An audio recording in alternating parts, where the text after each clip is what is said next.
एक जीवित नाग वर्षों तक धूप में सड़ता रहा, लेकिन मर नहीं सका। समय बीतता गया, धूप उसकी त्वचा को झुलसाती रही, उसका शरीर गलने लगा, फिर भी वह जीवित था और हिल भी नहीं सकता था। लेकिन सबसे बड़ा प्रश्न यह था, इतना शक्तिशाली नाग आखिर इस तरह असहाय क्यों पड़ा रहा? वह कोई साधारण सर्प नहीं था, वह था नागों में प्रसिद्ध करकोटक नाग। कभी उसकी शक्ति से देवता और ऋषि भी परिचित थे। एक दिन उसकी भेंट देवर्षि नारद से हुई।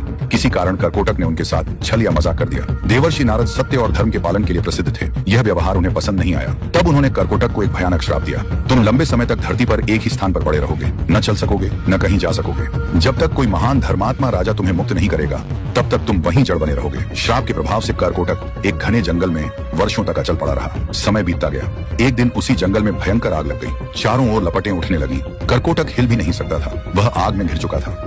उसी समय वहां से एक राजा गुजर रहा था। जब उसने देखा कि आग के बीच एक नाग फंसा हुआ है, तो उसके मन में दया जागी। लेकिन अजीब बात यह थी कि वह राजा किसी राजा जैसा दिख ही नहीं रहा था। न मुकुट, न राजसी वस्त्र, मानो कोई साधारण व्यक्ति हो। इसके पीछे भी एक रहस्य था, जिसका खुलासा आगे होगा। राजा ने अपनी जान जोखिम में डालकर उस नाग को आग से बाहर निकाल लिया। लेकिन जैसे ही वह सुरक्षित बाहर आया, अचानक उस नाग ने उसी राजा को डस लिया। राजा स्तब्ध रह गया। जिस प्राणी को उसने अभी अभी मौत से बचाया, वही उसे डस रहा था। लेकिन उस समय उस राजा को बिल्कुल भी अंदाजा नहीं था कि करकोटक का यह विष उसे मारने के लिए नहीं, बल्कि उसकी पूरी पहचान बदलने वाला था।